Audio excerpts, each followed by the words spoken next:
Hey, what's up everyone, Jalen here from TBIJalen Infinity, and this may look like I'm doing a live battle, but I'm not. Unfortunately, these are replays, but I had to share these because, this is going to be something interesting. I was going against this guy, Kai Himejima. I was enjoying myself in this fight. It was good. This guy did really well as a player, and I wanted to commemorate him. But then I had a second game with him after I saw a game he did, and I just wanted to help, and you'll see what happened later. But this is not to bash the guy or do anything like, oh, if you see his name, do this to him. No. Don't bother this guy. I'm just saying, this guy, be careful of the salt this man can have, because he gets really salty in the second replay I will show. So I start off my turn, just get a cool, nice one, and just equip my weapon and attack for one. I'm not gonna call anything, because then I commit to the board, and then I'm taking up, and then something can happen to my monsters, and I don't want that to happen. So he equips his Drago Blaze, and I got a little scared shitless. Then I saw an ignited dragon. I'm like, oh, this is not that bad. Then I saw another, and I'm like, I'm about to shit my pants. Thank God he only had 2 gauge, because if he had 3, I would lose to the impact. He goes for 3. I have to take it. Goes for 3. I'm gonna have to take it. I'm not wasting a magical goodbye, because I know how this matchup works, and I know I'm gonna need that magical goodbye for later. And I know I'm just going to chillax here because I don't want to lose. Oh my god, but that power play, he tried so hard to just wipe me out as soon as he got a chance. Kudos to him though. He got lots of pressure on me, but I knew how to take care of it. I didn't waste multiple cards. I only needed to use 1. My life isn't too bad, but thank God I'm at 4 right now because I need to get my life up so I don't get impacted later. So what I do here, I'm pretty sure I call an Andy, then I call a Axia. Yeah, I call Andy to the left, and I call Axia to center, because then if he gets any penetrate card, I can use Magical Goodbye to put it back in my hand, and then shit can go right for me. So I get Buddy Gift, he takes 1 from Axia's ability. And, of course, I do the smart play, and I'm going to go for the board wipe. But before then, I'm going to, of course, kosher, because I need some more gauge and a draw in hand. And I get a chillax, which is the perfect card that I needed to make sure I will not die to an impact. So, I attack with my Burning Fist on his monster. I'm pretty sure at this point he blue shielded. Yeah, he blue shields this. So I was extremely happy, because I can just start killing his both his ignited dragons, and then he'll be out of 2 cards already. Well, 3 cards on 2 cards on his field and 1 in his hand, which is great advantage for me because I've already got 3 on board and I've got 4 in hand. That was just great advantage for me. Now I've got 7 to his 4. Well, 5 as of the start of his turn. I'm pretty sure, yeah, he already rested, so I know he's gonna buddy call the drum. So I know he's gonna try and go for penetrate first. Then he also calls the spin nail. Honestly, he did this order wrong. He should have immediately went for penetrating my card out of my hand. Because now, since he went with the spin nail attack, I just said, cool, I'm just going to go for Epic Fail. Because Epic Fail can put that in his gauge. Because I have a Drago Wizard. And I'd rather that than it go to his hand. So now he's losing more monsters. Now, he brags a little bit. I'm pretty sure soon he's going to say, oh, you gave me the necessary amount of gauge to use my impact. Ha ha. First of all, I can stop his impact play from even trying to come on, because all I have to do is bounce the Axia with my Magical Goodbye, and that won't work. And then if he tries to go for 3 with his weapon, I can use Chillax, and I'll live. Right here, he says, thanks, I can impact now. First of all, he's kind of stupid, because he already has to gauge, and that's already what you need for weapon, because I know he plays Gigant Crusher and not Gargantua. So, he was kind of stupid already for saying, oh, you gave me the gauge? You already had the gauge, sir. So, whatever. I mean, I just Magical Goodbye, I don't take the 3 because I avoid penetration since the target's gone. Even if my center is open, and you would think, oh, you take the damage. Now, he just ends here, and I'm so confused because I was like waiting for like that attack, and he didn't attack. Now, I could say maybe he didn't want me using a null or something. So, I'm just confused why he didn't attack though. Like, I could have stopped it, but that would get card out my hand, then he can win the next turn probably. Or if I didn't have a card in hand, then he'd win. So I don't see the reason he didn't attack.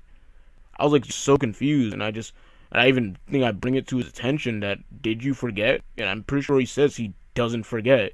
So I still don't understand why he didn't attack with his weapon. He also plays this other drum, and then later in a duel, in the other duel, I'm pretty sure in a different duel, I saw him use Dragonic Repair Weapon. So I'm like, so why does he play both?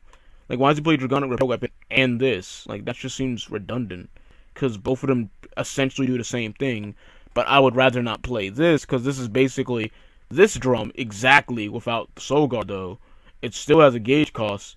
It's still good ability, but I'd rather just have Repair Weapon, because this drum already does this drum's job in terms of stat and the gauge they cost. And then, so you have to usually pay a gauge if you're trying to get, like, maybe a Dragon Blaze from the drop zone. So it just seems redundant and not so smart, in my opinion. But, yeah, use whatever you can use to your advantage. This turn I just start off getting a Mary Sue. I was like seriously contemplating what to get, and I was like, no. The best thing to do is get Axia, because I can call an Axia anyway from my hand and get rid of Mary Sue, because I don't need the Mary Sue right now, because it serves no purpose. It's just a size 2 taking up most of my field, where I can just already get more advantage by just having the Axia skill help me get in some damage. I love Axia. I really don't feel like I want to play like that Ren Kogosaki card. Like, this guarantees the damage. And I don't care about having more Abracadabra plays, because I play 2 and I don't play like 3 like other people and with that kind of build. So I really wouldn't like just want to play it. I much prefer Axia, and since Andy gives Andy more purpose, I'd rather play Axia, and it's a good buddy. And he blue shields this attack, and I just said that's perfectly fine. I'm gonna attack it with this, and then when he attacks next turn, I'll just magically goodbye. I want to get rid of Soul Guard just in case I might need, depending on the situation, to bounce the drum. That would give him another soul when he recalls it, but that could still help me avoid the penetrate, and he'd have to still pay a gauge. So I know basically he's been keeping a nullifier in his hand. I'm not a null. The impact in his hand, because he's trying so hard to win with that. He also gets a Dragonic Repair Shield. I just go, cool, you're gonna get a blue shield. I'm just going to most likely either draw Mary Sue or eventually, or maybe nice one to Mary Sue, get a spell null, or just getting a spell null in general, I win a game. And even if I don't get a spell null, I'm pretty sure I still win a game. So he goes for the penetrate again. I obviously added a Mega Goodbye, so that play was gonna not happen. He goes for 3, most likely has the impact, so I just say, nope, I'm gonna chillax. I'm not chillax, Summon Shield. I didn't chillax because I wanted to keep the gauge just in case of any dire situation that I need the gauge. Like maybe a Dragonic Thunder. I mean, maybe it wasn't impact, he buffed the Dragonic Thunder, destroys Andy. I don't know, I'm just being cautious here. So I was contemplating if I should charge and draw, but I decided I ought not to, because it would be better just to keep my hand, and it paid off wonderfully. So right here, I can just call an Axia, get the kosher, get a gauge, and a draw, and you'll see soon why this is so good.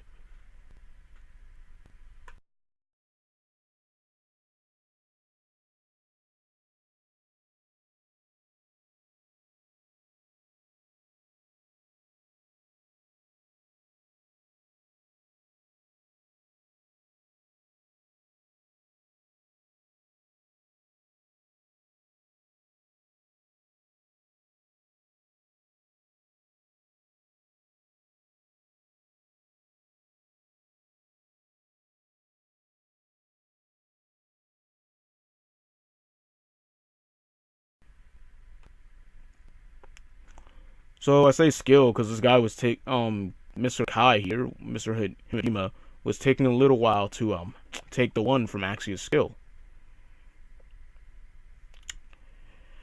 So at this point, I already went for like game here, but like not guaranteed because of course I saw him add a blue shield, so it's not possible that I can beat him with the field. So I could have called like just the Andy right now, but I wanted to get, but of course I didn't do that because then I'd be rushing for my plays where I can just strategically use the kosher first and then see if my plays can end up changing in the long run.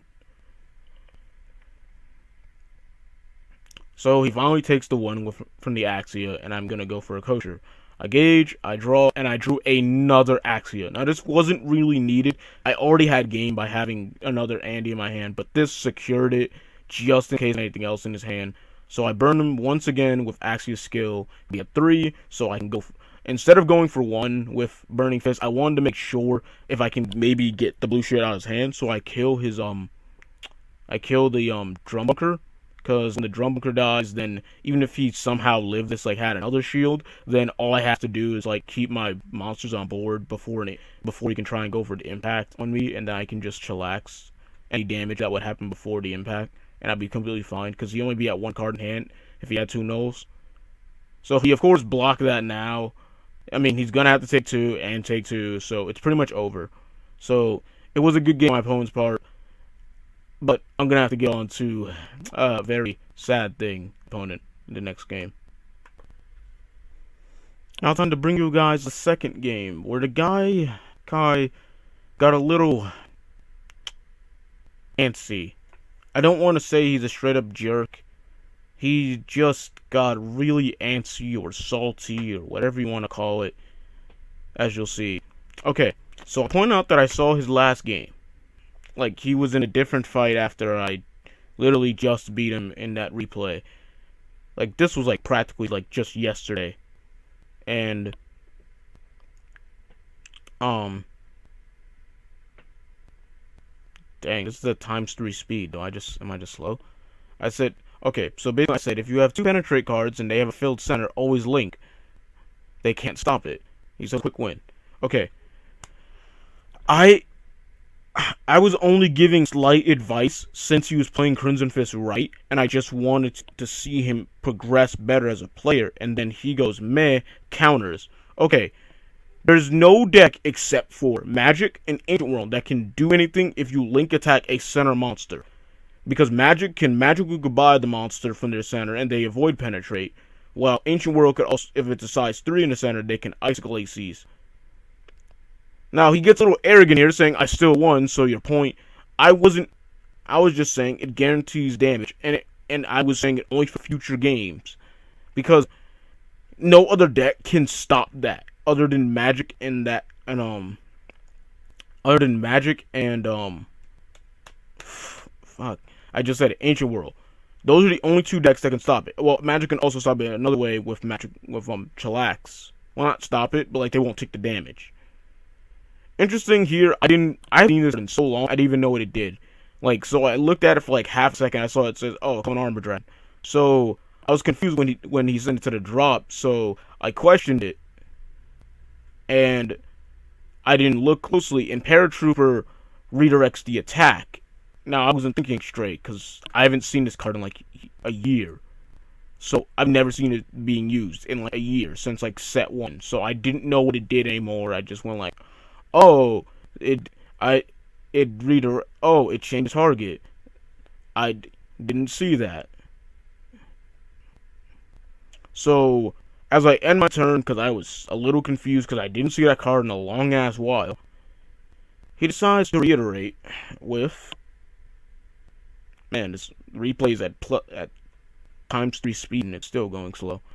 So he goes, yes, ... like, oh, I'm the idiot. Like, okay, I forgot, man. Calm down. You don't need to be like, oh, he doesn't even know what this card does. Okay, this is where he even makes a misplay for the first time. He only keeps going for damage. Now, I don't like when I see players like this. Like, they only when they're playing a rush deck, they think the only concept they have to go for is damage. Okay, this is like Dendrosaki, a card that let me do everything I want to do, basically at no cost. Free draw 2s, free reduce life with Chillax, and gain a life. Free lots of shit, and he's letting this stay on field. He could have easily killed it, and I actually would have to waste like magical goodbye or something on it. But he didn't do that. He only went for damage. Like, what was two damage gonna accomplish? Like, I don't understand what it was going through his mind. Like, 2 damage is not... And it just goes K. Because I was taking a little bit, because I was just trying to press the E, and it was... I think my button was stuck, and he was just like, come on, it's my go. Well, he didn't say that, but, like, that was basically what I can get from A. So he called Rock Bunker and Guns Knuckle. I don't play Guns Knuckle. I don't think it's good. But, whatever. People play Guns Knuckle. He attacked my center. I was contemplating, like, do I get Do I actually use a counter? I'm like, no, I shouldn't at all. I will stop this damage because I don't want Vix and have to be struggling later on to not be at 4 range for his impact, so I didn't want to deal with that. I was really taking a little while to contemplate what I should charge because I wanted to keep with my side 1s, but at the same time I wanted to keep a backup Genjiro in case he destroyed it. But noticing how he played, I just said, well, I don't need the Genjiro because he's for some reason only going to go for damage. Now going against Dragon World, since their only nullifiers have to have no center, I'm just going to attack his right. He can't stop it. He can't use Dragobond, and then I'll attack his center, and then he can't stop that either. So whoop-de-doo, and also, since they had low enough defense, he couldn't Drago Energy either. So now 4 cards to my 7. So, I was just really in a good position. He calls Drum Bunker. I'm like, cool, he doesn't have Penetrate. I don't care if he kills my center. And he kills my center. It's like, I can just get rid of your monster. Like, why are you just... I mean, like, you can just get rid of my Genjiro, and, like, killing this doesn't accomplish much. This accomplishes more. So I just epic fail only for the sake of getting rid of his soul so I can kill it next time with Genjiro, but he's not stopping me. Like, he's not doing anything. It's like to keep his monsters alive. He doesn't probably play any, he didn't draw any. I'm just saying, in retrospect, he's just not doing the right things. Like, he's just only trying to go for damage, which isn't the only strategy with any rush deck. You have to think methodically, like I said in the deck discussion. So I go for it with Burning Fist, and I try to think I remember. I think he uses a blue shield here, and I nullify it. No, he didn't. Oh yeah, oh wait, now he blue shields, because I go for 2, and he's at 9 life, so there's almost like no reason to. So, since he blue shielded and I see he's at 2 cards in hand, I just said, fuck it, I'm gonna pay 1 gauge and use my Abracadabra, because why the hell not? Because I don't lose much by using it, and he loses a null. He used, basically, the gauge and the null. Okay, and then he still gained the gauge from blue shield, even though he still took the damage because he knew he would take all this. And then he's like, my go! Like, and it's like, dude, don't gain the gauge because you didn't get the blue shield. Like, it's any deck that I know has spell null, which is like 6 worlds in this game, I don't always just immediately do my nullifier's effect, or just immediately say end the turn. It's like they can have a response. I wait for her opponent's response, no matter what it could be. He finally gets a fist going, but I just magical goodbye to avoid the penetrate. He's gonna go for 2. I don't care about him getting engaged, and I'm also out of range for his gigantic crusher. I also draw my small null, so I do win this turn. So I don't think I even charge and draw it. Yeah, it's called Axia. I buddy called gain a life. Then he immediately keeps spamming the ever-living shit out of lowering his life, because I guess he was that salty. And I was gonna ask, are you okay, man? And then he just immediately left. And, like, in the lobby, then he says things like, I'm tired of, like, being sacked. I didn't sack him. He just didn't play everything right. Anyway, I hope you guys like this video. Subscribe to Team Ring Infinity for more Buddyfight content. And comment down below what you want to see in the next Fight Me episode. And I'll see you guys later, Jalen from Team Ring Infinity going out.